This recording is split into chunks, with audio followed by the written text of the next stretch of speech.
नमस्कार, मैं डॉक्टर सुखाराम, सहायक आचार्य इतिहास, राजकीय डूंगर महाविद्यालय बीकानेर। छात्रों, आज हमारा टॉपिक है 600 ईसा पूर्व की प्राचीन भारतीय इतिहास की मुख्य प्रवृत्तियां। 6ठी शताब्दी ईसा पूर्व जो बुद्धकालीन भारत के रूप में भी सुविज्ञ है कि राजनीतिक स्थिति का प्रथम उल्लेख है इसमें, और विकेंद्रीकरण की प्रवृत्ति इस काल की मुख्य ट्रेंड हमें दिखाई देती है। अर्थात देश में किसी केंद्रीय या सार्वभौमिक सत्ता का अभाव इस काल में हमें दिखाई देता है। आज के संदर्भ में जो डिसेंट्रलाइजेशन है वो तो नहीं था, लेकिन काफी कुछ उससे मिलता जुलता हमें दिखाई देता है। इस काल में देश में छोटे बड़े सभी जनपद अपनी अपनी पृथक स्वतंत्रता बनाए रखना चाहते थे तथा अपने अपने विस्तार के लिए प्रयत्नशील थे। अतः इस युग को संघर्षरत जनपदों का युग भी हम कह सकते हैं। 600 ईसा पूर्व की अन्य महत्वपूर्ण राजनीतिक प्रवृत्ति थी जो इस प्रवृत्ति के बिल्कुल विपरीत थी, जिसकी हमने बात की कि विकेंद्रीकरण की प्रवृत्ति। लेकिन दूसरा जो ट्रेंड था वो ये था कि विकेंद्रीकरण के बावजूद केंद्रीकरण की ओर अग्रसर होने के कुछ संकेत हमें दिखाई देते हैं। अंगुत्तर निकाय नामक ग्रंथ की सूची में 16 महाजनपदों में कौशल, वत्स, अवंती और मगध इस समय के 4 शक्तिशाली राज्यों के रूप में प्रतिष्ठित हो चुके थे और उनमें सार्वभौम सत्ता के लिए संघर्ष प्रारंभ हो चुका था। स्वयं बुद्ध के जीवन काल में ही मगध ने अंग को आत्मसात कर लिया था, अर्थात उसका मर्ज मगध में हो गया अंग का, और कौशल ने काशी को।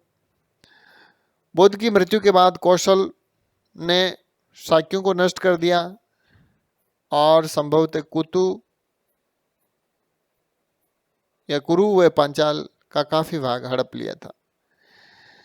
पश्चिम में यह समय अवंती के उत्कर्ष का था, जिसमें शूरसेन व मत्स्य पर अधिकार कर लिया। इस प्रकार विभिन्न महाजनपदों के विलीनीकरण की यह प्रवृत्ति एक सार्वभौम सत्ता के उदय होने के संकेत अर्थात केंद्रीकरण की ओर हमें इशारा करती हुई दिखाई देती है।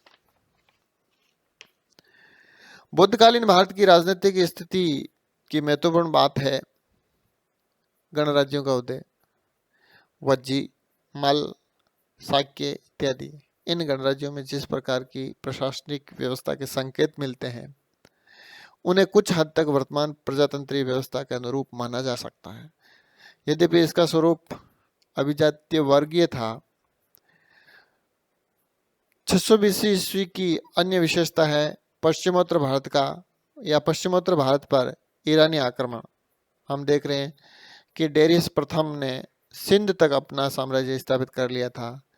हेरोडोटस, जिसको इतिहास का पिता कहा जाता है, के विवरण के अनुसार सिंध का क्षेत्र डेरियस प्रथम के साम्राज्य का 20वां प्रांत था और प्रतिवर्ष कर के रूप में 360 टैलेंट स्वर्ण प्रदान करता था।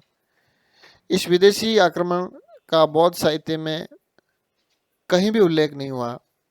भारतीय नरेशों की ईरानी आक्रमणों के प्रति किसी भी प्रकार की जिज्ञासा या चिंता नहीं थी।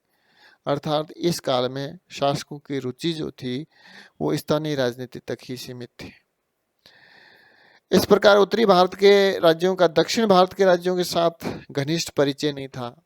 यानी हम उत्तर पश्चिम सीमा पर विदेशी आक्रमणों से भी अनभिज्ञ थे और हम दक्षिण भारत के राज्यों के साथ भी हमारा जुड़ाव दिखाई नहीं देता है। अंगुत्तर निकाय की सूची में भी केवल अश्मक ऐसा जनपद था जिसकी स्थिति दक्षिण भारत में ज्ञात होती है। इस प्रकार 600 BC के राजनीतिक इतिहास में कई महत्वपूर्ण प्रवृत्तियां ज्ञात हैं, जिसका उत्तर वैदिक युग में संभवतः अभाव दिखाई देता है। तो ये कुछ मूल प्रवृत्तियां थी जिनका या चर्चा या जिनका वर्णन हम इस वीडियो में किया है। Thank you.